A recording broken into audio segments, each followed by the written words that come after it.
AM Arif, CA Arunkumar എന്നിവരുടെ വിജയത്തിനായി ആലപ്പുഴ സഹകരണ spinning mill തൊഴിലാളികളുടെ കുടുംബയോഗം ചേർന്നു. CITU ആലപ്പുഴ ജില്ലാ ജനറൽ സെക്രട്ടറി P. ഗാനകുമാർ ഉദ്ഘാടനം ചെയ്തു. LDF സ്ഥാനാർത്ഥികളായ AM ആരിഫിന്റെയും അഡ്വക്കേറ്റ് CA അരുൺകുമാറിന്റെയും തെരഞ്ഞെടുപ്പ് പ്രചരണത്തിന്റെ ഭാഗമായി ആലപ്പുഴ സഹകരണ സ്പിന്നിംഗ് മിൽ തൊഴിലാളികളുടെ കുടുംബയോഗം ചേർന്നു.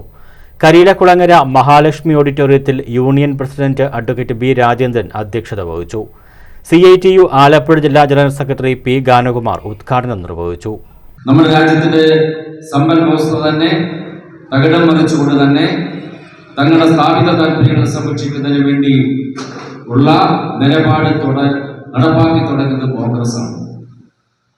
പിന്നീട് വന്ന 98 അധികാരത്തിൽ വന്ന വാജ്പേയി സർക്കാർ അത് തുടർന്നു. അതിനുശേഷം 2004 ഇടതുപക്ഷം കൂടി പിന്തുണച്ച ഗവൺമെന്റ് അത് തിരുത്താൻ വേണ്ടി പരിശ്രമിച്ചു. എന്തുകൊണ്ടാണ് തിരുത്തുന്നത്? ഇടതുപക്ഷം നിർണയശക്തിയായതുകൊണ്ടാണ്. രാജ്യത്തെ പൊതുവിടങ്ങളും പൊതുമേഖലാ സ്ഥാപനങ്ങളും വിറ്റഴിക്കാൻ പാടില്ല. ഓഹരികൾ വിറ്റഴിക്കുന്നതിന്, പൊതുമേഖലയിലെ ഓഹരികൾ വിറ്റഴിക്കുന്നതിന് വേണ്ടി രാജ്യത്തെ പ്രത്യേകമായിട്ടുള്ള ഒരു മന്ത്രിയെ തന്നെ ചുമതല, ഒരു മന്ത്രാലയം തന്നെ തുടങ്ങിയവരാണ് BJP. 98 മുതൽ 2004 വരെ. എന്നാൽ 2004 ഇടതുപക്ഷം കൂടി പിന്തുണച്ച ഗവൺമെന്റ് അത് തിരുത്താൻ പരിശ്രമിച്ചു. അതിന്റെ ഭാഗമായിട്ട് രാജ്യത്തെ കോർപ്പറേറ്റ് മാനേജ്മെന്റിന്റെ താല്പര്യങ്ങൾ സംരക്ഷിക്കാൻ ആ government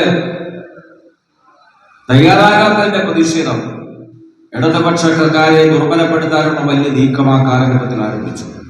CITU area secretary KP Mohandas, R. Rajeev, Sudheer, TR Vijayakumar, S. Sheeja, Ramapuram Chandrababu, PA Akhil തുടങ്ങിയവർ സംസാരിച്ചു. News bureau, Kayamkulam.